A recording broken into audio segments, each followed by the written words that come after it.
தந்தை, மைந்தர், தூய ஆவியருக்கு மாட்சி உண்டாவதாக. நாம் யாவரும் இணைந்து ஆண்டவரை போற்றி பாடுவோம்.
ஆதியிலே வானத்தையும் பூமியையும் சிருஷ்டித்தார். பூமியானது ஒழுங்கின்மையும் வறுமையுமாயிருந்தது. ஆழத்தின் மேல் இருள் இருந்தது. ஆவியானவர் ஜலத்தின் மேல் அசைவாடி கொண்டிருந்தார். நான் மாம்சமான யாவர் மேலும் என் ஆவியை ஊற்றுவேன். பரிசுத்தாவி உங்களிடத்தில் வரும்போது நீங்கள் பலனடைந்து எருசலேமிலும் யூதேயாவிலும் சமாரியாவிலும் பூமியின் கடைசி பரியந்தமும் எனக்கு சாட்சிகளாய் இருப்பீர்கள். வேண்டுதல் செய்வோமாக.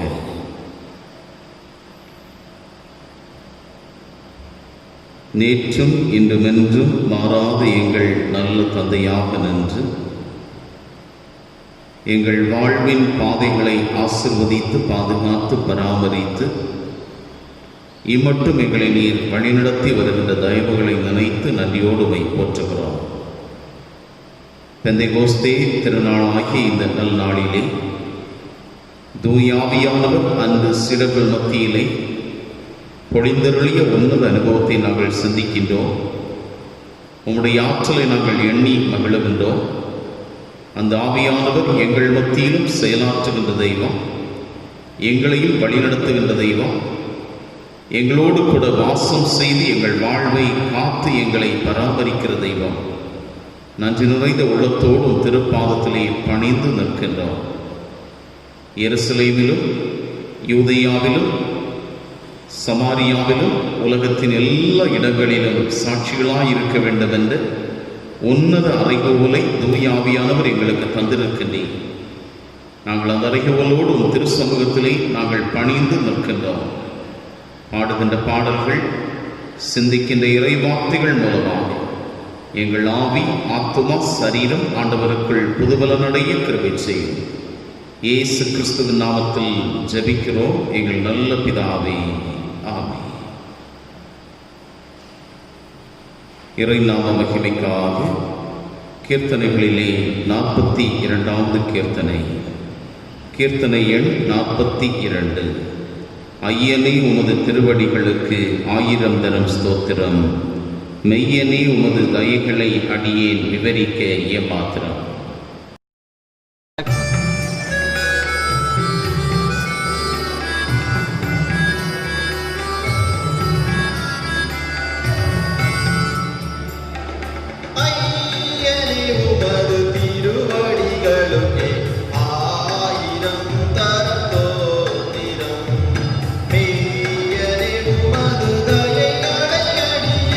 விவரிக்க மாத்திரம்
தெய்வமே அருளும் ஆயனே உனது திருவடிகளுக்கே ஆயிரம் தரத்தோத்திரம்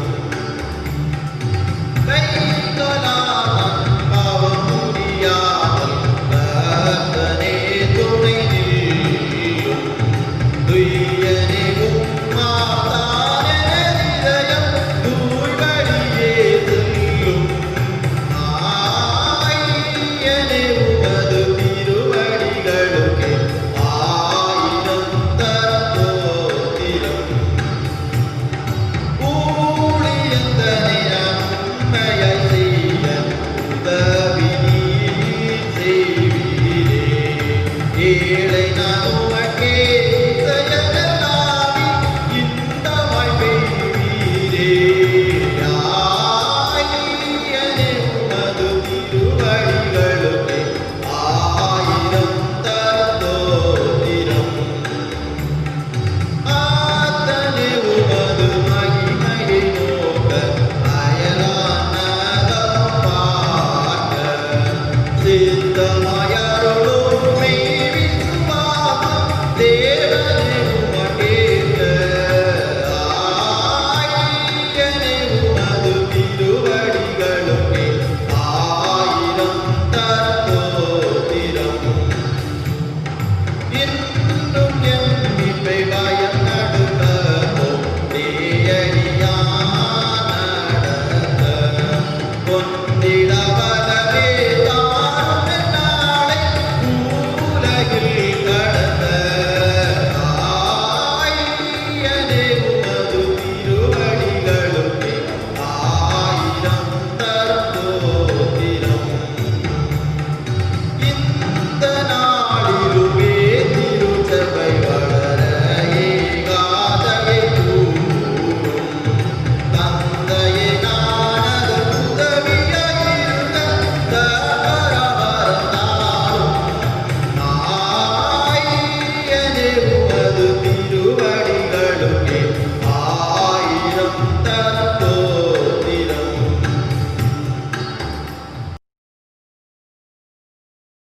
நிச்சவண்ணமாக முறைமுறையாக படிக்க கொடுக்கப்பட்ட சங்கீதம் 29வது சங்கீதத்தை நாம் முறைமுறையாக படிப்போம்.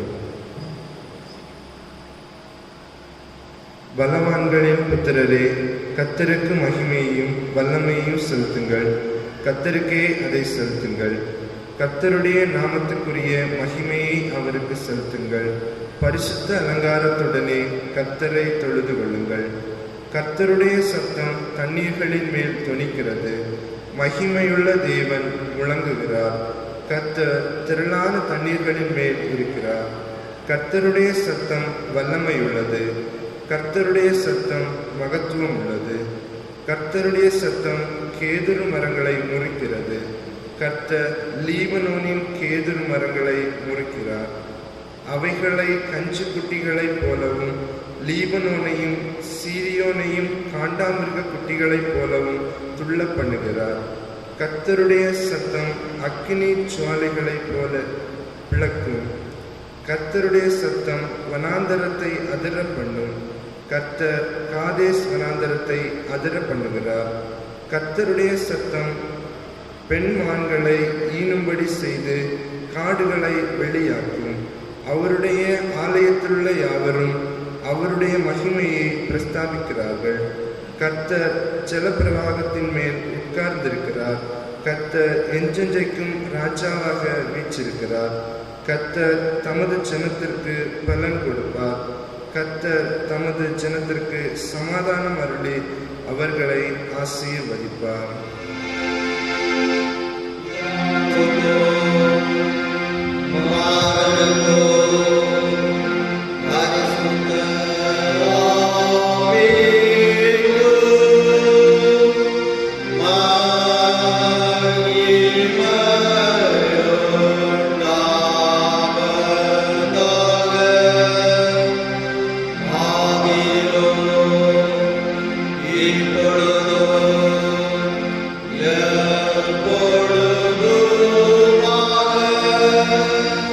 சதா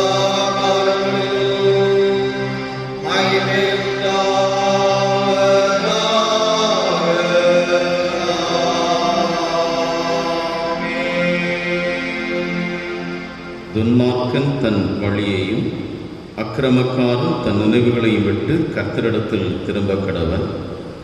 அவர் அவன் மேல் மனதுருகுவார். நம்முடைய தேவனிடத்திற்கே திரும்ப கடவன். அவர் மன்னிக்கிறதற்கு தயை பெருத்திருக்கிறார். நீங்கள் உங்கள் வஸ்திரங்களை அல்ல, உங்கள் இருதயங்களை கிழித்து உங்கள் தேவனாகிய கர்த்தரிடத்தில் திரும்புங்கள். அவர் இரக்கமும் மன உருக்கமும் நீடிய சாந்தமும் மிகுந்த கிருபையும் உள்ளவர். அவர் தீங்குக்கு மனஸ்தாபப்படுகிறவருமாய் இருக்கிறார். நமக்கு பாவமில்லை என்போமானால் நம்மை நாம் வஞ்சிக்கிறவர்களாய் இருப்போம். சத்தியம் நமக்குள் இராது. நம்முடைய பாவங்களை நாம் அறிக்கையிட்டால் பாவங்களை நமக்கு மன்னித்து எல்லா அநியாயத்தை நீக்கி நம்மை சுத்திகரிப்பதற்கு அவர் உண்மையும் நீதியும் உள்ளவராய் இருக்கிறார். ஆண்டவருடைய திரு சமூகத்திலே நம் உள்ளத்தின் ஆழங்களை சோதித்து ஆராய்ந்து ஜெப நிலையில் அவருடைய கரத்தில் நம்முடைய வாழ்வை அர்ப்பணம் செய்வோம்.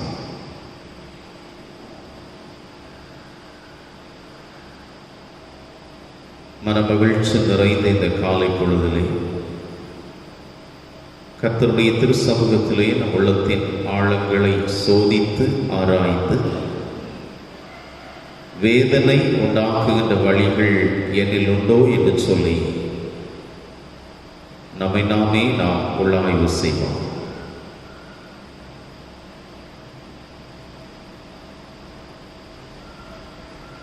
யோபு பக்தன் தன்னுடைய குடும்பத்திற்காகவும் தன்னுடைய பிள்ளைகளுக்காகவும் ஒருவேளை அவர்கள் பாவம் செய்திருக்கலாம் என்று சொல்லி இறை சமூகத்திலே இரக்கத்திற்காக மன்றாடினார். தாவீதரசன் கர்த்தருடைய திரு சமூகத்திலே அவரை விட்டு தூரம் சென்ற அனுபவத்திலே ஆண்டவருடைய சமூகத்தை நோக்கி இரக்கத்திற்காக, ஆண்டவரே என் மேல் இறங்கும், உமது ரட்சிப்பின் சந்தோஷத்தை எனக்கு தாரும் என்று கர்த்தருடைய சமூகத்திலே இரக்கத்திற்காக மன்றாடினார். நம்முடைய பாவங்கள் இரத்தாம்பர சிவப்பாயிருந்தாலும் பஞ்சை போல் வெண்மையாக மாற்றுவேன் என்று அழைக்கின்ற ஆண்டவருடைய திரு சமூகத்திலே நம்மை நாமே நாம் சோதித்து ஆராய்ந்து அர்ப்பணம் செய்வோம்.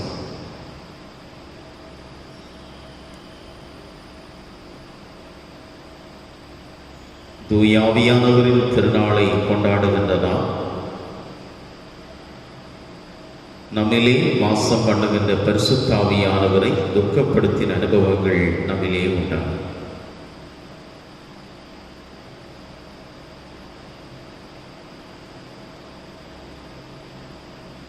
நம் உள்ளத்தின் ஆழங்களில் வசிக்க வேண்டும், வாழ வேண்டும் என்று சொல்லி விரும்புகின்ற தூயாவியானவருக்கு நம்முடைய உள்ளங்களில் இடம் உண்டாகும்.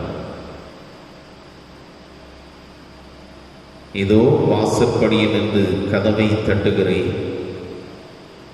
ஒருவன் என் சத்தத்தை கேட்டு கதவை திறந்தால் நான் அவனுள் பிரவேசிப்பேன் என்று சொல்லி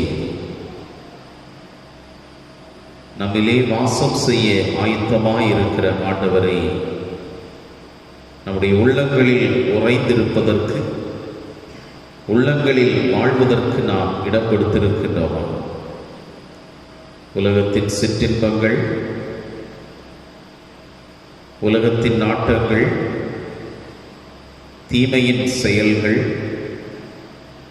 அநீதியான காரியங்களோடு நம்முடைய வாழ்வை நினைத்துக் கொண்டோம். இந்த நாளிலாகிலும் ரட்சிப்புக்கு ஏற்றவைகளை, சமாதானத்துக்கு ஏற்றவைகளை தெரிந்து கொண்டால் நலமாயிருக்கும் என்று சொல்லி ஆண்டவர் நம்மை அழைக்கிறார். இளைய குமாரன் தன்னுடைய திரு சமூகத்திலே சென்று பரத்துக்கு விரோதமாகவும் நோக்கு முன்பாகவும் நான் பாவம் செய்தேன்,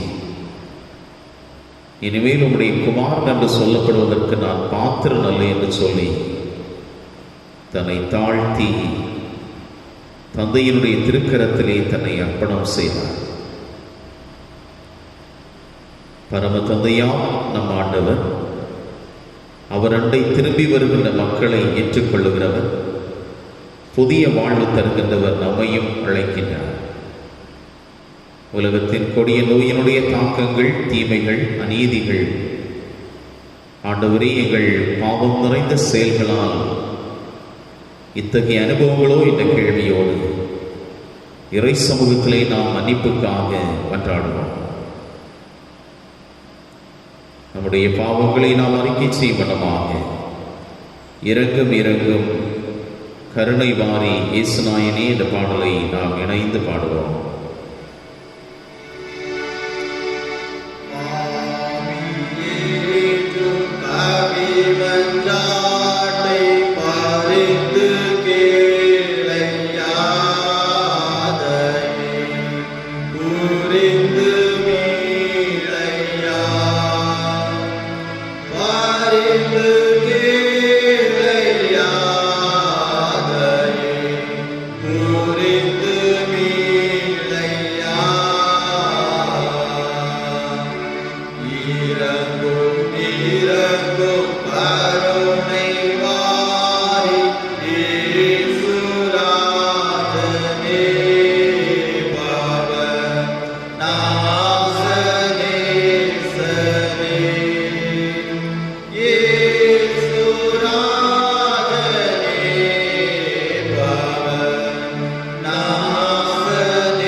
இரங்கும் கருணை வாரி இயேசுராஜனே, பாவ நாசத்தை போக்குகின்ற எங்கள் நல்ல தெய்வமே, ஆண்டவருடைய திருச்சமூகத்திலே நம்மை அமைதியாக அர்ப்பணம் செய்வோம். சர்வ வல்லமையும் மிகுந்த இரக்கமுள்ள ஆண்டவர் பாவ மன்னிப்பையும் ஜீவியத்தை சீர்படுத்துவதற்கான காலத்தையும் தூயாவியானவருடைய கிருபையும் தேற்றரவையும் தந்தருளுவாராக. ஆமென்.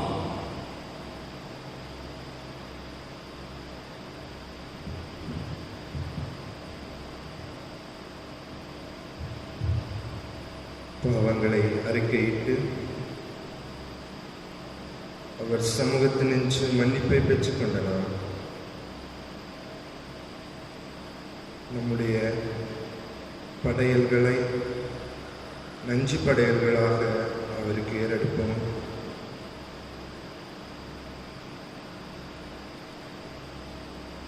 நாம் அவரை விட்டு வழிவிலகி சென்ற பொழுதும் அவர் நம்மை தேடி வந்து நம்மை அவரோடு இணைத்திருக்கிறார், அவரோடு கூட்டி சேர்த்திருக்கிறார். அதற்காக அவருக்கு நன்றி செலுத்துவோமா? மலைகள் விலகினாலும் பர்வதங்கள் நிலை பெயர்ந்தாலும் என் கிருபை உன்னை விட்டு விலகாது என்று வாக்குரைத்த கர்த்தர் அவருடைய கிருபையை நமக்கு தந்திருக்கிறபடினாலே அவருக்கு நாம் நன்றி செலுத்துவோம்.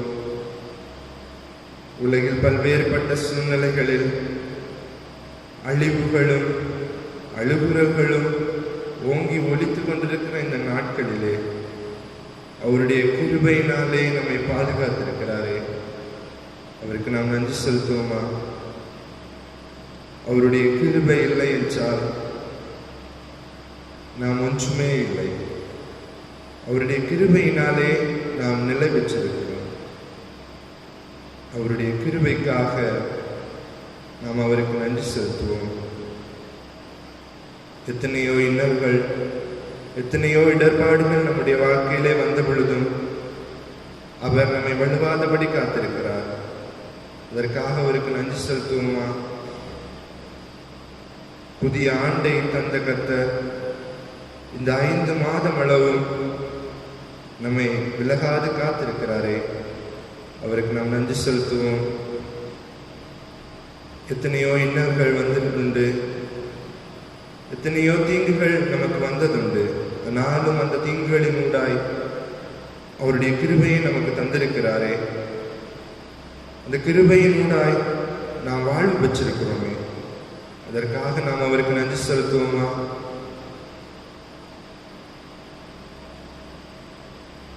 நமக்காக உயிர்த்த ஆண்டவர் உயிர்த்து பரமேறிய பின்பு அவருடைய பரிசுத்த ஆவியை நமக்கு தந்திருக்கிறாரே,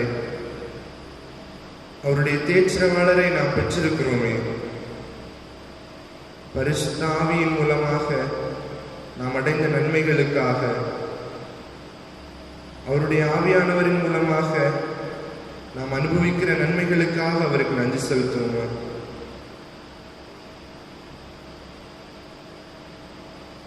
நாம் படிக்கிற வேதங்கள், நாம் படிக்கிற வசனங்களை புரிந்து கொள்வதற்கேற்ற பலனை ஆவியானவர் நமக்கு தந்து வருகிறாரே, இதற்காக நாம் அவருக்கு நன்றி செலுத்துவோமா?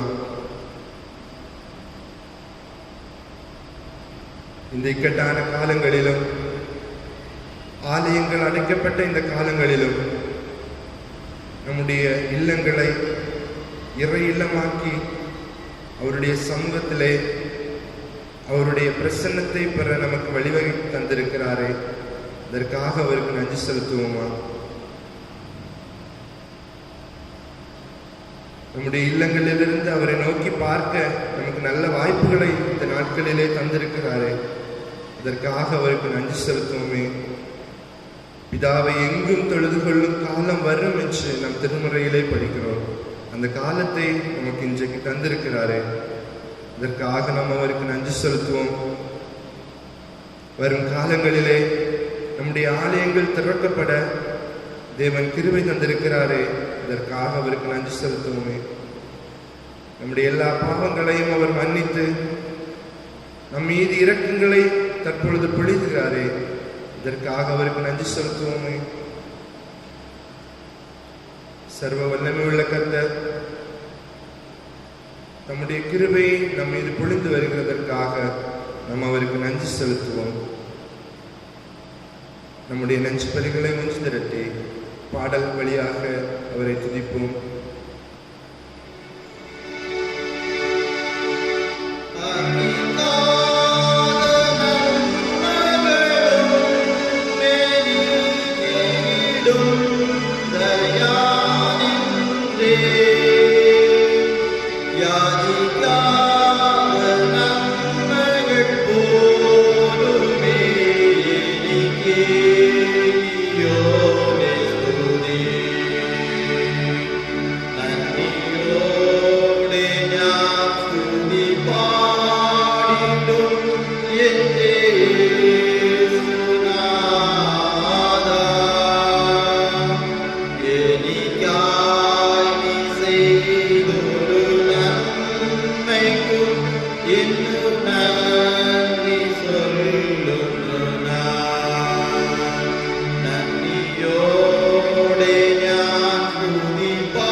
கர்த்தருக்கு நன்றி செலுத்திய நாம் அவர் மீது கொண்ட தைரியத்தோடு அருள்நாதர் இயேசு கிறிஸ்து கற்று இந்த ஜெபத்தை சேர்ந்து ஏறெடுப்போம்.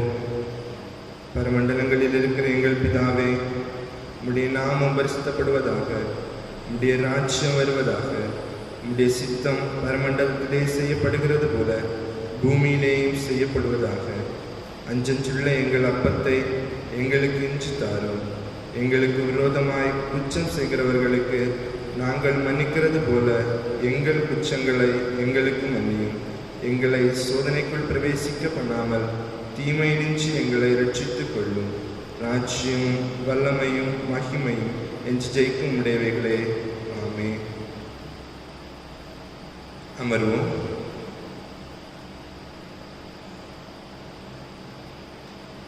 படிக்கும்படியாக கொடுக்கப்பட்ட திருமுறை பகுதி எசேக்கியேல் தீர்க்கதரிசியின் புஸ்தகம் 36வது அதிகாரம், அதனுடைய 24வது வசனம் முதல் 36வது வசனம் முடிய. எசேக்கியேல் 36வது அதிகாரம் 24வது வசனம் முதல் 36வது வசனம் முடிய. நான் உங்களை புறஜாதிகளிடத்திலிருந்து அழைத்து உங்களை சகல தேசங்களிலும் இருந்து சேர்த்து உங்கள் சுய தேசத்திற்கு உங்களை கொண்டு வருவேன். அப்பொழுது நான் உங்கள் மேல் சுத்தமான ஜலம் தெளிப்பேன். நான் உங்களுடைய எல்லா அசுத்தங்களையும் உங்களுடைய எல்லா நரகலான விக்கிரகங்களை நீக்கி உங்களை சுத்தமாக்குவேன். நீங்கள் சுத்தமாவீர்கள். உங்களுக்கு நவமான இருதயத்தை கொடுத்து உங்கள் உள்ளத்திலே புதிதான ஆவியை கட்டளையிட்டு கல்லான இருதயத்தை உங்கள் மாம்சத்திலிருந்து எடுத்து போட்டு சதையான இருதயத்தை உங்களுக்கு கொடுப்பேன். உங்கள் உள்ளத்திலே என் ஆவியை வைத்து உங்களை என் கட்டளைகளில் நடக்கவும் என் நியாயங்களை கைக்கொள்ளவும் அவைகளின்படி செய்யவும் பண்ணுவேன். உங்கள் பிதாக்களுக்கு நான் கொடுத்த தேசத்திலே நீங்கள் குடியிருப்பீர்கள். நீங்கள் என் ஜனமாயிருப்பீர்கள். நான் உங்கள் தேவனாயிருந்து உங்கள் அசுத்தங்களை எல்லாம் நீக்கி உங்களை ரட்சித்து உங்கள் மேல் பஞ்சத்தை கட்டளையிடாமல் கோதுமையை வரவழைத்து அதை பெருக பண்ணி நீங்கள் இனிமேல் ஜாதிகளுக்குள்ளே பஞ்சத்தினால் உண்டாகும் நிந்தையை அடையாதபடிக்கு விருட்சத்தின் கனிகளையும் வயலின் பலன்களையும் பெருக பண்ணுவேன். அப்பொழுது நீங்கள் உங்கள் பொல்லாத மார்க்கங்களையும் உங்கள் தகாத கிரியைகளையும் நினைத்து உங்கள் அக்கிரமங்களின் நிமித்தம் உங்கள் அருவருப்புகளின் நிமித்தமும் உங்களையே அரோசிப்பீர்கள். நான் இப்படி செய்வது உங்கள் நிமித்தமாக அல்லவென்று கர்த்தராகிய ஆண்டவர் சொல்லுகிறார். இது உங்களுக்கு அறியப்பட்டிருக்க கடவது. இஸ்ரவேல் வம்சத்தாரே, உங்கள் வழிகளின் நிமித்தம் வெட்கி நாணுங்கள். கர்த்தராகிய ஆண்டவர் சொல்லுகிறது என்னவென்றால், நான் உங்கள் அக்கிரமங்களை எல்லாம் நீக்கி உங்களை சுத்தமாக்கும் காலத்திலே பட்டணங்களில் குடியேற்றுவிப்பேன். அவாந்தரமான ஸ்தலங்களும் கட்டப்படும். பாழாக்கப்பட்ட தேசம் கடந்து போகிற யாவருடைய பார்வைக்கும் பாழாய் கிடந்ததற்கு பதிலாக பயிரிடப்படும். பாழாய் கிடந்த இத்தேசம் ஏதேன் தோட்டத்தை போலாய் சென்றும் அவாந்தரமும் பாழும் நிர்மூலமாயிருந்த பட்டணங்கள் அரணிப்பானவைகளும் குடியேற்றப்பட்டவைகளுமாய் இருக்கிறது என்றும் சொல்லுவார்கள். கர்த்தராகிய நான் நிர்மூலமானவைகளை கட்டுகிறேன் என்றும் பாழானதை பயிர் நிலமாக்குகிறேன் என்றும் அப்பொழுது உங்களை சுற்றியுள்ள மீதியான் சாதிகள் அறிந்து கொள்வார்கள். கர்த்தராகிய நான் இதை சொன்னேன், இதை செய்வேன். படிக்கும்படியாக கொடுக்கப்பட்ட திருமறை பகுதியை படித்து முடிந்தாயிற்று. கர்த்தருக்கே மகிமை உண்டாவதாக.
ஆண்டவரும் அருமை இரட்சகருமாகி இயேசு கிறிஸ்துவின் இனிதான நாமத்திலே உங்கள் யாவரையும் அன்போடு கூட வாழ்த்தி வரவேற்றுக் கொள்கின்றேன்.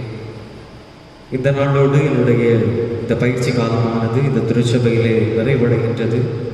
இந்த பயிற்சி பணியிலே மிகவும் உதவியாக காணப்பட்டு அதிக அளவிலே எனக்கு ஊழிய பாதையை நல்முறையிலே கற்றுத்தந்த அந்த போதகருக்கும் அநேக காரியங்களை கற்றுக்கொள்வதற்கு உதவியாக காணப்பட்ட இந்த திருச்சபை கமிட்டி மற்றும் கிளைச்சங்க உறுப்பினர்கள் ஒவ்வொருவருக்கும், திருச்சபை அங்கத்தினர்கள் ஒவ்வொருவருக்கும் என் மனமார்ந்த நன்றியை கோரிக்கொள்ளுகின்றேன். நாளை தினத்திலிருந்து ஆறுகாணி திருச்சபையிலே இறைப்பணியை துவங்க உள்ளேன். அதற்காகவும் நீங்கள் ஜெபித்துக் கொள்ள அன்போடு கேட்டுக்கொள்ளுகின்றேன். இந்த நாளிலும் சிந்தனைக்காக தெரிந்து கொண்ட வேத பகுதி எசேக்கியேல் 36ஆம் அதிகாரம் 27ஆம் வசனம். எசேக்கியேல் 36ஆம் அதிகாரம் 27ஆம் வசனம். உங்கள் உள்ளத்திலே என் ஆவியை வைத்து உங்களை என் கட்டளைகளில் நடக்கவும் என் நியாயங்களை கைக்கொள்ளவும் அவைகளின்படி செய்யவும் பண்ணுவேன். தலைகளை தாழ்த்தி வேண்டுதல் செய்வோம். வார்த்தை என்னும் மனாவினாலே அனுதினம் எங்களை போஷித்து வழி நடத்துகின்ற நல்ல கடவுளே, இந்த நல்ல பொழுதிலும் உம்முடைய வார்த்தைகளை நாங்கள் கேட்க இருக்கின்றோம். உடைய வார்த்தைகளை நாங்கள் கேட்கும் பொழுது அந்த வார்த்தைகளின் மூலமாக நீர் எங்களோடு பேசுவதற்காக நன்றி செலுத்துகின்றோம். அவைகள் மூலமாக எங்களுடைய வாழ்வை நாங்கள் செவ்வைப்படுத்திக் கொள்வதற்கு கடவுள் எங்களுக்கு நல்ல கிருபை வரங்களை தந்துள்ள வேண்டும் என்று இறைவன் இயேசுவின் நாமத்திலே கேட்கிறோம். ஜெபங்களும் நல்ல கடவுளே, ஆமென். இந்த நாளிலும் சிந்தனைக்காக தெரிந்து கொண்ட தலைப்பு, வாரும் தூய ஆவியாரே முழு படைப்பையும் மாற்றுருவாக்கும். முழு படைப்பையும் மாற்றுருவாக்கும். இந்த தினத்திலும் அகில உலகத்திலே பெந்தேகோஸ்தே தினமாக நாம் அனுசரித்து வருகின்றோம். இந்த பகுதியை நாம் பார்க்கும் பொழுது இதிலே பரிசுத்த ஆவியானவர் அந்த இஸ்ரவேல் ஜனங்களிலே வரும் பொழுது ஒரு மாற்றுருவாக்கம் அந்த இடத்திலே நடைபெறுகின்றது. இந்த இஸ்ரவேல் மக்களை குறித்து நாம் பார்க்கும் பொழுது இந்த இஸ்ரவேல் ஜனங்கள் பரிசுத்த குலைச்சலுக்கு ஆளாகி பிற ஜாதி மக்களின் நடுவிலே பரிசுத்தத்தை நிலை காட்டாதபடிக்கு தவறான முறையிலே வாழ்ந்து வந்ததை குறிப்பிட முடியும். ஆனால் அந்த இடத்திலே பரிசுத்த ஆவியானவர் உட்புகும்போது அவர்களுடைய வாழ்விலே பரிசுத்த ஆவியானவர் வரும் பொழுது அந்த இடத்திலே ஒரு மாற்றுருவாக்கம் நடைபெறுகின்றது. அந்த மாற்றுருவாக்கத்தின் மூலமாக அந்த இடத்திலே அநேக காரியங்களை நம்மாலே பார்க்க முடியும். அந்த இடத்திலே பஞ்சம் வராதபடிக்கு, எந்த தீங்கும் வராதபடிக்கு பாதுகாக்கப்படுகின்ற ஒரு அனுபவத்தை அந்த இடத்திலே நம்மாலே பார்க்க முடியும். அது மாத்திரமல்ல, அந்த இஸ்ரவேல் ஜனங்கள் அனைவரும் அந்த இடத்திலே பாதுகாக்கப்படுகின்றார்கள். காரணம், அந்த இடத்திலே இஸ்ரவேல் ஜனங்களின் மீதாக பரிசுத்த ஆவியானவர் ஒப்புகின்றார். அந்த பரிசுத்த ஆவியானவர் அவர்களிடத்திலே வரும் பொழுது அவர்கள் மிகவும் பாதுகாப்போடு அவர்கள் வாழ்வு சிறப்பாக அமைகின்ற ஒரு காரியத்தை இதிலே பார்க்க முடியும். ஆனால் அவ்வளமாக நடப்பதற்கு என்ன செய்ய வேண்டும் என்றும் அந்த இதிலே அந்த பகுதியிலே குறிப்பிடப்பட்டிருக்கின்றது. 36ஆம் அதிகாரம் 27வது வசனத்தை நாம் வாசிக்கும் பொழுது, என்ன காரியத்தை செய்தால் இந்த காரியங்கள் நடைபெறும் என்று தெளிவாக குறிப்பிடப்பட்டிருக்கும். 37வது வசனத்தை பார்க்கும் பொழுது, கர்த்தராகிய ஆண்டவர் சொல்லுகிறது என்னவென்றால், இஸ்ரவேல் வம்சத்தாருக்காக நான் இதை அனுக்கிரகம் செய்யும்படி அவர்கள் என்னிடத்தில் விண்ணப்பம் பண்ண வேண்டும் என்று கூறப்படுகிறது. அவர்கள் என்னிடத்திலே விண்ணப்பம் பண்ண வேண்டும் என்று குறிப்பிடப்படுகின்றது. மக்கள் அவரிடத்திலே விண்ணப்பம் பண்ணும் பொழுது, அவரிடத்திலே மன்றாடி அர்ப்பணித்து கேட்கும் பொழுது இத்தகைய காரியங்களை அவர்களுக்கு செய்வார் என்று குறிப்பிடப்படுகின்றது. பஞ்சத்தினாலும் எந்த நிந்தையாலும் அவர்கள் பாதிக்கப்படுவதில்லை. அவர்கள் கோதுமைகளினால் நிரப்பப்படுவார்கள். அவர்களுடைய வாழ்வு செழித்துற்று காணப்படும் என்று குறிப்பிடப்பட்டிருக்கின்றது. இந்த காலகட்டத்தை நாம் ஒப்பிட்டு பார்க்கும் பொழுது மிகவும் பொல்லாத ஒரு காலத்திலே நாம் வாழ்ந்து வருகின்றோம். குறிப்பாக கொரோனா என்றும் பெரும் தொற்று நோயினாலே மிகவும் பாதிக்கப்பட்டு மிக அளவிலே பெரிய அளவிலே பயத்தோடும் நடுக்கத்தோடும் காணப்படுகின்ற ஒரு காலகட்டம். அது மாத்திரமல்ல, அது நிறைவுறுவதற்கு முன்பாகவே வெட்டுக்கிளிகள் ஒருபுறமாக நம்மை அச்சுறுத்த துவங்கிவிட்டன. இப்படிப்பட்ட நெருக்கமான ஒரு சூழ்நிலையிலே கடவுள் நம்மிடத்திலே கூறுவது ஒன்றுதான், நம்மை இறை சமூகத்திலே அர்ப்பணித்து கடவுளிடத்திலே வேண்டிக் கொள்ளும் போது பரிசுத்த ஆவியானவர் நம்மிடத்திலே வருவார். இந்த பெந்தேகோஸ்தே நாளிலே, இந்த பெந்தேகோஸ்தே ஞாயிறிலே பரிசுத்த ஆவியானவரை நாம் பெற்றுக்கொள்ளும் போது நம்முடைய வாழ்விலே இத்தகைய பொல்லாப்பான சூழ்நிலைகள் மாறும் என்பதிலே எந்த விதமான ஐயமும் இல்லை. இயேசு கிறிஸ்து இந்த உலகத்திலே வாழ்ந்தபோது சிலுவையிலே அறையப்பட்டு மரித்த நிலைமையிலே அவரோடு இருந்த திருத்தூதர்கள் மிகவும் அச்சத்தோடு காணப்படுகின்றார்கள். தங்களுடைய வாழ்வே இத்தோடு நிறைவுற்றது என்று அச்சப்படுகின்றார்கள், பயப்படுகின்றார்கள். ஆனால் அந்த சூழ்நிலையிலே இயேசுவானவர் உயிர்த்தெழுந்து அந்த திருத்தூதர்களுக்கு காட்சி அளிக்கிறார். அவர்களோடு உடனிருந்து 40 நாட்கள் அவர்களை ஆற்றி தேற்றுகின்றார். அவருடைய ஆவியை அந்த திருத்தூதர்களுக்கு கொடுத்து அவர்களை ஆற்றல் படுத்துகின்ற ஒரு காரியத்தை நம்மாலே பார்க்க முடியும். அதன் விளைவாக அவர்கள் அச்சம் நீங்கி அவர்கள் மிகவும் வல்லமையோடு ஊழியத்தை செய்கின்றார்கள். அநேக மக்களை கடவுளுக்கு நேராக வழிநடத்தவும் செய்கின்றார்கள். இத்தகைய சூழலிலே நம்முடைய வாழ்வும் அத்தகைய சூழலுக்கு ஏற்றதாக மாற்றப்பட வேண்டும். பரிசுத்த ஆவியானவரை நம்முடைய வாழ்விலே உடையவராக நாம் ஏற்றுக்கொள்ள வேண்டும். அப்படியாக நாம் ஏற்றுக்கொள்ளும் போது நம்முடைய வாழ்விலே காணப்படுகின்ற அச்சமான சூழ்நிலைகளும் பயம் நிறைந்த வாழ்வும் நம்முடைய வாழ்வை விட்டு மாறும் என்பதிலே எந்த விதமான சந்தேகமும் இல்லை. அப்படிப்பட்ட சூழ்நிலை நம்முடைய வாழ்விலே வர வேண்டுமானால் நாம் எந்தெந்த காரியங்களை நம்முடைய வாழ்விலே செய்ய வேண்டும்? முதலாவதாக நம்முடைய வாழ்விலே மனம் திரும்புதலுக்கான மாற்றுருவாக்கம் நம்மளே ஏற்பட வேண்டும்.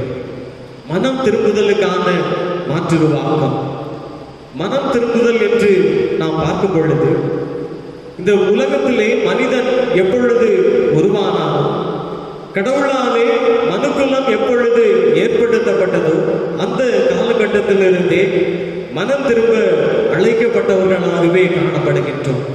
மனுக்குலத்திலே பாவமானது எப்பொழுது சுமத்தப்பட்டதோ, அந்த பாவத்தை மனிதன் எப்பொழுது சுமக்க ஆரம்பித்தானோ அந்த நாட்கள் துவங்கி இந்த மனம் திரும்புதலும் நம்மோடு ஒன்றிணைந்து வருகின்ற ஒரு காரியமாக காணப்படுகிறது. அப்போஸ்தலர் 2ஆம் அதிகாரத்தை பார்க்கும் பொழுது அதிலே பெந்தேகோஸ்தே நாளிலே ஒரு அனுபவம் நடைபெற்றதை குறித்து குறிப்பிடப்பட்டிருக்கும். அந்த அப்போஸ்தலர் 2ஆம் அதிகாரத்தை பார்க்கும் பொழுது பேதுருவும் அவரோடு இருந்த சீடர்களும் அநேக மக்களும் ஓரிடத்திலே ஒரு மனதாய் கூடியிருந்தார்கள். அதிலே ஒரு மனதாய் கூடியிருந்தார்கள் என்று குறிப்பிடப்பட்டது. ஒரு மனதாய் கூடியிருந்த மக்கள் கடவுளை ஆராதிக்கின்றார்கள். பேதுரு அவர்கள் மத்தியிலே கடவுளை குறித்து எடுத்துரைக்கின்றார். கடவுளுடைய வருகையை குறித்து எடுத்துரைக்கின்றார்.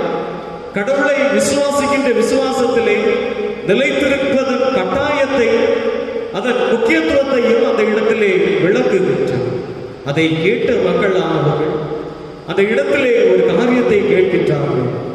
நாங்கள் இந்த இயேசு கிறிஸ்துவை ஏற்றுக்கொள்வதற்கு நாங்கள் என்ன செய்ய வேண்டும், வாழ்விலே என்ன காரியங்களை நாங்கள் செய்ய வேண்டும் என்று கேட்கின்றார்கள். அந்த இடத்திலே பேதுரு ஒரு காரியத்தை முன்வைக்கின்றார். அந்த பேதுரு அந்த இடத்திலே ஒரு காரியத்தை முன்வைக்கின்றார்.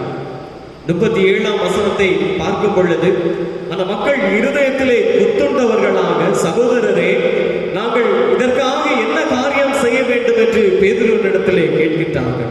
அதற்கு 38வது வசனத்திலே அவர் குறிப்பிடுகின்றார், மனம் திரும்பி பாவ மன்னிப்பு கேட்டு ஞான ஸ்நானம் பெற்றுக் கொள்ளுங்கள். மனம் திரும்பி பாவ மன்னிப்புக்கான ஞான ஸ்நானத்தை பெற்றுக் கொள்ளுங்கள். நாம் முதலாவதாக மனம் திரும்ப அழைக்கப்பட்டிருக்கின்றோம். மனம் திரும்ப அழைக்கப்பட்டிருக்கின்றோம். அந்த நாட்களிலே 3000 பேர் பேதுருவினாலே ஞானஸ்நானம் பெற்றுக் கொள்ளுகின்றார்கள். ஞானஸ்நானம் என்பது அவர்கள் சும்மா எடுத்துக்கொள்ளுகின்ற ஒரு காரியம் அல்ல. அதிலே தெளிவாக குறிப்பிடப்பட்டிருக்கின்றது, மனம் திரும்புதலுக்கான ஞானஸ்நானத்தை பெற்றுக்கொள்ள வேண்டும். அந்த இடத்திலே 3000 பேர் மனம் திரும்பி ஞானஸ்நானத்தை பெற்றுக்கொள்ளுகின்றார்கள். என கேட்கின்ற அன்பானவர்களே, நம்முடைய வாழ்விலே இத்தகைய மனமாறுதல்கள், இத்தகைய மன திரும்புதலுக்கான மாற்றுருவாக்கம் காணப்படுகின்றதா என்று நாம் சிந்தித்து பார்க்க வேண்டும். இந்த பெந்தேகோஸ்தே ஞாயிற்றிலே கடந்து வந்திருக்கின்றன அந்த பேதுரு கூறிய வார்த்தைகளோடு ஒப்பிட்டு நம்முடைய வாழ்வை சீர்பார்க்க வேண்டியது முக்கியமான ஒன்று. நம்முடைய வாழ்வும் மனம் திரும்புதலுக்கு ஏற்ற வண்ணமாக காணப்பட வேண்டும். இந்த காலகட்டத்தை நாம் ஒப்பிட்டு பார்க்கும் பொழுது அநேக ஊழியக்காரர்களும் அநேக சுவிசேஷர்களும் ஒரு காரியத்தை முன்வைப்பதுண்டு. இந்த நாட்களிலே இத்தகைய தொற்று நோய்களும் பல போராட்டமான சூழ்நிலைகளும் வருவதற்கான காரணம் கடவுளை விட்டு மனிதகுலம் மிகவும் தூரமாக சென்று கொண்டிருக்கின்றது என்று, கடவுளை மறைந்து பாவ வாழ்க்கையிலே அதிகமாக ஈடுபட்டு கொண்டிருப்பதையும் அநேகர் கூறுவதுண்டு. அது எப்படியாக இருந்தாலும், அது கடவுளுடைய சுத்தமாக இருந்தாலும், பாவத்தின் பலனாக இருந்தாலும், நாம் மனம் திரும்பி இறை சமூகத்திலே வரும் பொழுது, மனமாறி இறை சமூகத்திலே நாம் ஒப்புவித்து வேண்டிக் கொள்ளும் போது கடவுள் அநேக அனுக்கிரகங்களை நம்முடைய வாழ்விலும் தருவதற்கு ஆயத்தம் உடையவராக காணப்படுகின்றார். அந்த பகுதியிலே பிற்பகுதியை வாசிக்கும் பொழுது 45ஆம் வசனம் 46வது வசனங்களை படிக்கும் பொழுது அதிலே தெளிவாக மற்றொரு காரியங்களையும் அந்த மக்கள் பின்பற்றுகின்றார்கள். அனைத்து காரியங்களையும் பொதுவாக வைக்கின்றார்கள். அனைத்து காரியங்களையும் பகிர்ந்து வாழுகின்றார்கள். நம்மிடத்திலே இத்தகைய பகிர்ந்துள்ளும் வழக்கு காணப்படுகின்றதா என்பதை சிந்தித்து பார்க்க வேண்டும். இந்த நாட்களிலே நம்மாலே அநேகர் பல தேவைகளோடு காணப்படுவதையும் நம்மாலே பார்க்க முடியும். அத்தகையோருக்கு நம்மால் முடிந்த உதவிகளை செய்கின்றோமா, பகிர்ந்துண்டு வாழுகின்றோமா என்பவற்றை நம்மளே ஆராய்ந்து பார்க்க வேண்டும். அத்தகையதான மனம் திரும்புதல் நம்முடைய வாழ்விலும் ஏற்படுமே ஆகி நம்முடைய வாழ்விலும் அநேக மாற்றங்கள் வரும் என்பதிலே எந்த விதமான சந்தேகமும் இல்லை. இரண்டாவதாக, மன்னிப்பு என்னும் மாற்றுருவாக்கம் நம்மளே நடைபெற வேண்டும். மன்னிப்பு என்னும் மாற்றுருவாக்கம் நம்முடைய வாழ்விலே கண்டிப்பாக காணப்பட வேண்டும். யோவான் 20ஆம் அதிகாரம் 19 முதல் 23 வசனங்களை பார்க்கும் பொழுது அந்த இடத்திலே யூதர்கள் பயந்து அறைக்குள்ளாக நிற்கின்றார்கள். யூதர்களால் சீடர்கள் பயந்து அறைக்குள்ளாக நிற்கின்றார்கள். யூதர்களினாலே ஏதாவது பிரச்சனை வரும் என்று எண்ணுகின்றார்கள். ஆனால் அந்த பயம் பொருந்த சூழ்நிலையிலே இயேசுவானவர் அந்த சீடர்களுக்கு தரிசனமாகின்றார். சீடர்களை ஆற்றி தேற்றுகின்றார். அது மாத்திரமல்ல, அந்த இடத்திலே ஒரு காரியத்தை முன்வைக்கின்றார். நீங்கள் புறப்பட்டு சென்று எல்லா மக்களையும் நீங்கள் கடவுளை குறித்து அறிவியுங்கள். அது மாத்திரமல்ல, நீங்கள் யாருடைய பாவங்களை மன்னிக்கின்றீர்களோ அவர்களுடைய பாவம் மன்னிக்கப்படும் என்று ஒரு காரியத்தை அந்த இடத்திலே முன்வைக்கின்றார். அது மாத்திரமல்ல, பேதுருவினிடத்திலே கூறும் பொழுது, சகோதரன் தவறு செய்தால் 7 அல்ல 70 முறை மன்னிக்க வேண்டும் என்கின்ற ஒரு காரியத்தையும் இயேசுவானவர் அந்த இடத்திலே முன்வைக்கின்ற ஒரு காரியத்தை நம்மாலே பார்க்க முடியும். நம்முடைய வாழ்விலே மன்னிப்பு என்ற ஒரு காரியம் முக்கியமாக காணப்பட வேண்டும். மன்னிப்பின் மூலமாக அநேக மாற்றங்களை நம்முடைய வாழ்விலே காண முடியும் என்பதிலேயும் எந்த விதமான ஐயமும் இல்லை. கடவுள் கற்றுத்தந்த ஜெபத்திலே கூட ஒரு முக்கியமான காரியத்தை முன்வைப்பதுண்டு. எங்கள் கடனாளிகளுக்கு நாங்கள் மன்னிக்கிறது போல எங்கள் கடன்களையும் எங்களுக்கு மன்னியும் என்று அந்த இடத்திலே முன்வைக்கின்ற ஒரு காரியத்தை நம்மாலே பார்க்க முடியும். அனைத்து ஆராதனைகளிலும் இந்த ஜெபத்தை நாம் ஏறெடுப்பதுண்டு. ஆனால் அப்படி ஏறெடுக்கின்ற நாம் அந்த ஜெபத்திலே கூறப்படுகின்ற காரியத்தை பின்பற்றுகின்றோமா என்று நாம் ஆராய்ந்து பார்க்க வேண்டும். எங்கள் கடனாளிகளுக்கு நாங்கள் மன்னிக்கின்றது போல எங்கள் கடன்களை எங்களுக்கு மன்னியும். ஒரு காரியத்தை நாம் அதிலே தெளிவாக புரிந்து கொள்ள வேண்டும். நாம் சொல்லும் பொழுது தெளிவாக கூறுகின்றோம், எங்கள் கடனாளிகளுக்கு நாங்கள் மன்னிக்கிறது போல எங்கள் கடன்களை எங்களுக்கு மன்னியும். ஒருவேளை நம்முடைய கடனாளிகளுக்கு நாம் மன்னியாதிருந்தால், நம்முடைய கடனாளிகளுக்கு நாம் அந்த கடனை மன்னியாதிருந்தால் அல்லது அந்த குற்றத்தை மன்னியாதிருந்தால் நம்முடைய குற்றமும் அந்த இடத்திலே மன்னிக்கப்பட மாட்டாது. காரணம், நாம் செய்கின்ற ஜெபம் அத்தகையது.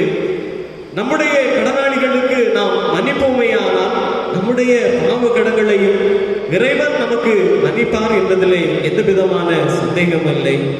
மத்தேயு 18ஆம் அதிகாரத்தை நாம் பார்க்கும் பொழுது அதிலேயும் ஒரு நிகழ்வு குறிப்பிடப்பட்டிருக்கும். அரசன் தன்னுடைய பயனாளிக்கு, தன்னுடைய பணியாளிக்கு அவருடைய கடனை செலுத்த வேண்டாம் என்று கூறுகின்றார். காரணம், அந்த பணியாள் தன்னாலே செலுத்த முடியாத கடனாயிற்று, அதை தன்னாலே திரும்ப செலுத்துவதற்கான வாய்ப்புகள் இல்லை என்று முறையிடும் பொழுது பெரிய மனதாக அந்த கடனை மன்னிக்கின்றார். ஆனால் இந்த பணியாளரோ தன்னுடைய பணியாளருக்கு கொடுத்த கடனை மன்னிக்க மறுக்கின்ற ஒரு அனுபவத்தை அந்த இடத்திலே பார்க்க முடியும். அவரை காவலிலே வைக்க உத்தரவிடுகின்ற ஒரு காரியத்தை நம்மாலே பார்க்க முடியும். அந்த இடத்திலே அரசர் கூறுகின்றார், உன்னுடைய பாவங்களை நான் உனக்கு மன்னித்தேன், உன்னுடைய கடன்களை நான் மன்னித்தேன், ஆனால் உன்னுடைய அயலானுக்கு நீ உன்னுடைய கடன்களை மன்னிக்கவில்லை, அதனாலே நீ காவலிலே அடைக்கப்படுவாய் என்கின்ற ஒரு காரியத்தை அந்த இடத்திலே முன்வைக்கப்படுகின்றதை நம்மாலே பார்க்க முடியும். நாம் நம்முடைய பாவங்களை மன்னிக்க கூறும் பொழுது முதலாவது நம்மிடத்திலே கடன்பட்டவர்களுடைய பாவங்களை, நம்மிடத்திலே கடன்பட்டு இருக்கின்றவர்களை நாம் மன்னிக்க வேண்டும். அத்தகைய மன்னிக்கும் சூழலிலே நம்முடைய பாவங்களும் நமக்கு மன்னிக்கப்படும். மன்னிப்பு எனும் மாற்றுருவாக்கத்தின் மூலமாக அநேக ஆசீர்வாதங்களை, அநேக நன்மையான காரியங்களையும் நம்முடைய வாழ்விலும் பெற்றுக்கொள்ள முடியும் என்பதிலே எந்த விதமான ஐயப்பாடும் இல்லை. என கேட்கின்ற அன்பானவர்களே, இந்த பலவீனமான சூழ்நிலையிலே வாழ்ந்து கொண்டிருக்கும் பொழுது நம்முடைய வாழ்விலே இத்தகைய பரிசுத்த ஆவியானவரின் ஆட்கொள்ளுதல் கண்டிப்பாக காணப்பட வேண்டும். பரிசுத்த ஆவியானவர் நம்மிடத்திலே வரும் பொழுது நம்முடைய வாழ்வானது சீர் செய்யப்படுகின்றது, நம்முடைய வாழ்வானது வடிவமைக்கப்படுகின்றது, செவையான வழிக்கு நேராக வழிநடத்தப்படுகின்றது. அத்தகைய அனுபவங்கள் நம்முடைய வாழ்விலே இருக்க வேண்டுமே. ஆனால் நம்முடைய வாழ்விலே மாற்றுருவாக்கம் என்பது மிகவும் முக்கியமான ஒன்றாக காணப்படுகின்றது. மனம் திரும்புதலுக்கான மாற்றுருவாக்கம் மிகவும் முக்கியமானது. அதோடு மன்னிப்பு எனும் மாற்றுருவாக்கமும் நம்முடைய வாழ்விலே அன்றாடம் இருக்க வேண்டிய ஒன்றாக காணப்படுகின்றது. இத்தகைய மாற்றுருவாக்கங்கள் நம்முடைய வாழ்விலே வரும் பொழுது இறைவன் நம்முடைய வாழ்விலே பரிசுத்த ஆவியானவரின் துணையோடு அநேக ஆசீர்வாதங்களை தருவார் என்பதிலே எந்த விதமான சந்தேகமும் இல்லை. இந்த எசேக்கியேல் புத்தகத்திலே எழுதியிருக்கின்ற வண்ணமாக இறை சமூகத்திலே நாம் வேண்டிக் கொள்ளும் பொழுது இறைவன் நம்முடைய வேண்டுதல்களை கேட்டு பரிசுத்த ஆவியானவரை நம்மோடு உட்புகுத்தி நம்முடைய வாழ்விலே அநேக ஆசீர்வாதங்களை, அநேக நன்மைகளை தருவார் என்பதிலே எந்த விதமான ஐயமும் இல்லை. இந்த பெந்தெகோஸ்தே தினத்திலே கடந்து வந்திருக்கின்றன இறை வார்த்தைகளோடு நம்முடைய வாழ்வை ஒப்பிட்டு நோக்கி அவைகளை வேத வசனங்களின் வாயிலாக அதை சீர்படுத்தி கடவுளுடைய சமூகத்திலிருந்து அநேக ஆசீர்வாதங்களை, நன்மைகளை பெற்றுக்கொள்ள கடவுள்களை அழைக்கிறார். இந்த வார்த்தைகளை கடவுள் நாமே உங்களுக்கு ஆசீர்வதித்து தருவாராக. ஆமென்.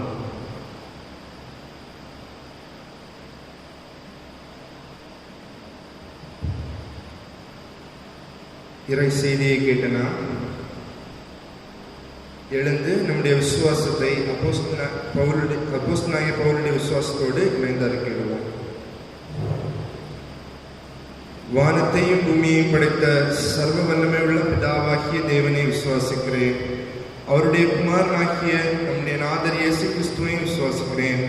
அவர் பரிசுத்த ஆவியினாலே கன்னிமரியாளிடத்தில் உற்பவித்து பிறந்தார்.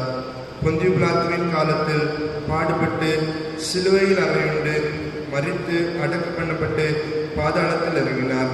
3ஆம் நாள் மருத்துவரிடத்திலிருந்து எழுந்தருளினார்.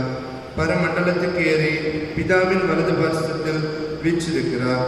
அவ்விடத்திலிருந்து உயிருள்ளோரையும் மரித்தோரையும் நியாயந்தீர்க்க வருவார். பரிசுத்த ஆவியையும் விசுவாசிக்கிறேன். பொதுவாயிருக்கிற பரிசுத்த சபையும் பரிசுத்தவான்களுடைய ஐக்கியமும் பாவம் மன்னிப்பும் சரீர உயிர்த்தெழுதலும் நித்திய ஜீவனும் உண்டென்று விசுவாசிக்கிறேன். ஆமீன். நாம் நின்ற வண்ணமாக நம்முடைய கீர்த்தனை பாடல் புஸ்தகத்திலே 206வது பாடலை இணைந்து பாடுவோம். கீர்த்தனை 206, ஆவியை அருளுமே சுவாமி. இந்த பாடலை இணைந்து பாடுவோம்.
அமருங்கள். இந்த நன்னாளிலும் சிறப்பாக நம்முடைய திருச்சபையினுடைய ஆலய தொழுகையிலே சுமார் 9 மாதங்கள் உங்களோடு கூட இணைந்து திருப்பணியாற்றுவதற்கு ஆண்டவர் தந்த கிருபை எண்ணி நான் ஆண்டவருக்கு நன்றி செலுத்துகிறேன். இக்கட்டான சூழலிலே பேராய அலுவலக பணியோடு கூட இணைந்து ஆலய தொழுகையின் பணிகளையும் நிறைவேற்றுகின்ற போது சில கடினங்கள் இருந்தது. இருப்பினும் எல்லா சூழலிலும் ஆண்டவருடைய சுத்த கிருபையினால் இந்த திருப்பணிகளை நிறைவேற்றுவதற்கு ஆண்டவர் அருள் தந்தார். திருப்பணிகளிலே ஒத்துழைப்பு தந்த சபைக்குழு அங்கத்தினர்கள், இறைமக்கள், கிளை சங்கங்களுடைய பொறுப்பாளர்கள் அனைவருக்கும் என்னுடைய சார்பிலே நன்றியை தெரிவித்துக் கொள்கிறேன். சிறப்பாக இந்த திருப்பணியை நிறைவேற்றுகின்ற காலகட்டங்களிலே எனக்கு உறுதுணையாக இருந்து உதவி செய்தவர்களில் திருப்பணிக்கென்று சொல்லி தன்னை ஆயத்தப்படுத்தி பயிற்சி திருப்பணியாளராக நம் மத்தியிலே இணைந்து தொடர்ந்து வருகின்ற 1ஆம் தேதி முதலாக பேராயத்தின் சார்பில் ஆர்காணி திருச்சபையில் திருப்பணி விளையாளராக நியமிக்கப்பட்டிருக்கிற திருவாளர் ஜாஸ்பர் பென்ஸ் அவர்கள் தன்னுடைய நேரத்தையும் திருப்பணியிலே முழுமையான ஈடுபாட்டையும் நமக்கு தந்தார்கள். அவர்களுக்கும் திருச்சபையின் சார்பிலும் என்னுடைய சார்பிலும் நன்றி தெரிவித்துக் கொள்கிறேன். இன்னும் திருப்பணிக்காக தன்னை ஆயத்தப்படுத்திக் கொண்டிருப்பவர்கள் திருவாளர் சரிந்தி சிங் அவர்கள். அவர்களிடத்திலும் திருச்சபையின் திருப்பணியின் தேவைகளில் உங்களால் உதவி செய்ய இயலுமோ என்று கேட்டபோது மிக்க மகிழ்ச்சியோடு கூட வந்தார்கள். திருப்பணிகளை சிறப்பாக நிறைவேற்றி தந்தார்கள். அவர்களுக்கும் திருச்சபையின் சார்பில் நன்றியை தெரிவித்துக் கொள்கிறேன். சிறப்பாக இந்த கால சூழலில் நம்முடைய திருச்சபையினுடைய தேவையாக இருந்த புதிய ஒரு ஆயர் இல்லம் கட்ட வேண்டும் என்ற நோக்கத்தோடு அதற்கான ஒழுங்குகளை பல நிலைகளில் யோசித்தோம். திருச்சபையாக நாம் அதை செயல்படுத்த வேண்டும் என்று சொல்லி சிந்தித்தோம். ஆண்டவர் நம்முடைய ஜெபத்தையும் விண்ணப்பங்களையும் கேட்டு ஏற்ற காலங்களில் அதை வாய்க்கப்படினார் என்று சொல்லி ஆண்டவருக்கு நன்றி செலுத்துகிறேன். சிறப்பாக நம்முடைய ஆலயத்தின் அருகாமையில் இருக்கின்ற சுமார் 15 சென்ட் நிலத்தையும் ஒரு இல்லத்தையும் கிரயமாக கொள்வதற்கு நாம் அட்வான்ஸ் கொடுத்திருக்கிறோம்.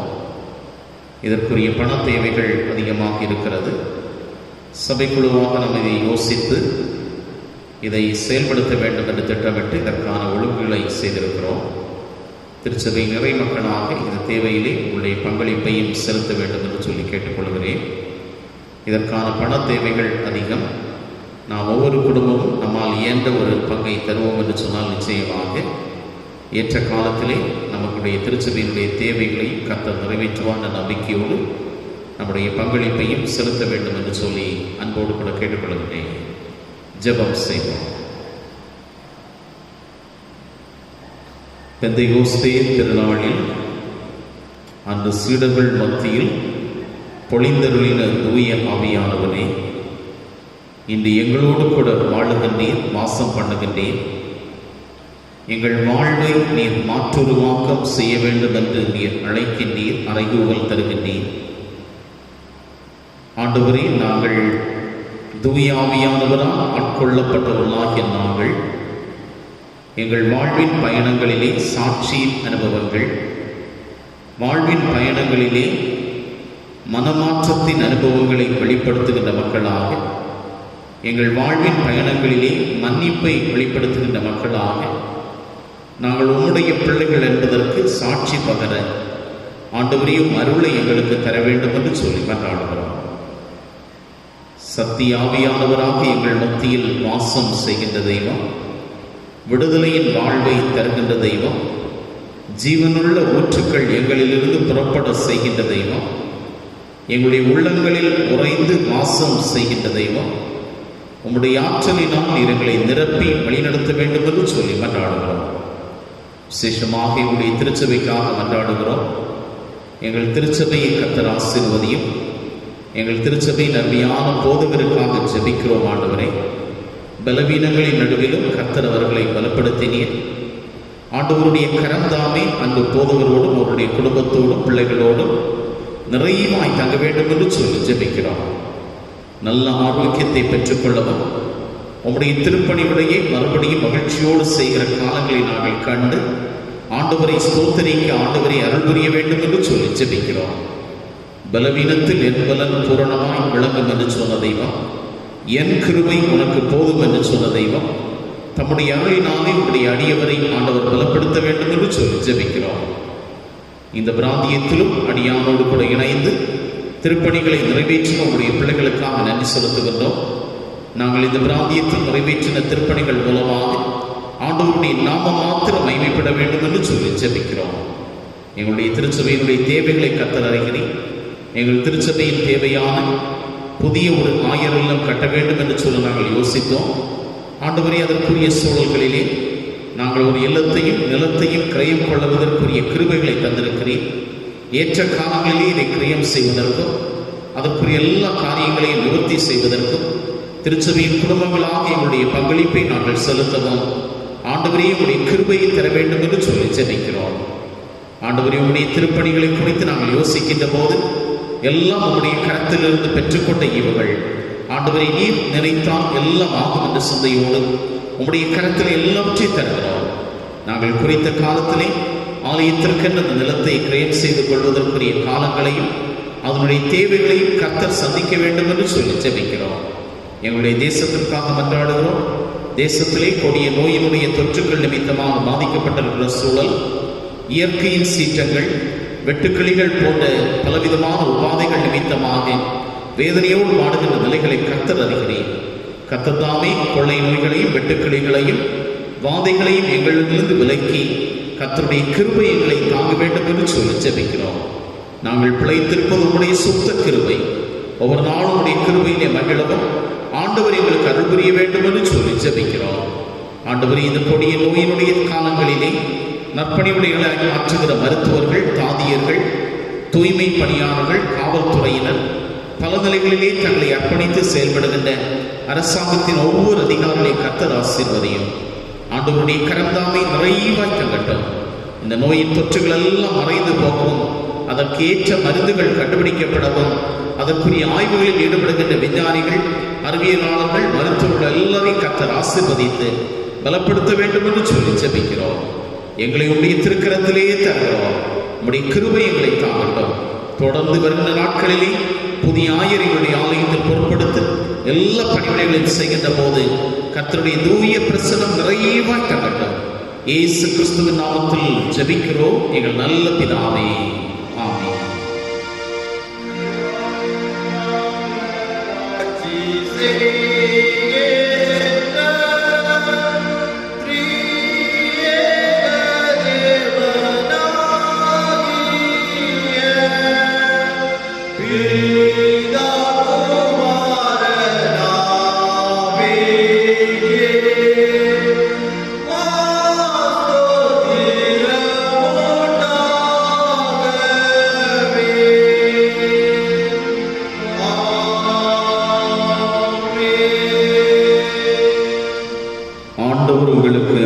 வழங்கி உங்களை காப்பாராக. ஆண்டவர் தம் திருமுகத்தை உங்கள் மேல் ஒளிர செய்து உங்கள் மீது அருள் புரிவாராக. ஆண்டவர் தம் திருமுகத்தை உங்கள் பக்கம் திருப்பி உங்களுக்கு அமைதி அருள்வாராக. தந்தை, மைந்த, தூயாவியருமாகிய அனைத்து ஆற்றலும் உள்ள கடவுளின் ஆசி உங்களுடனே இருந்து இப்பொழுதும் எப்பொழுதும் உங்களில் நிலைத்திருக்க கடவுது.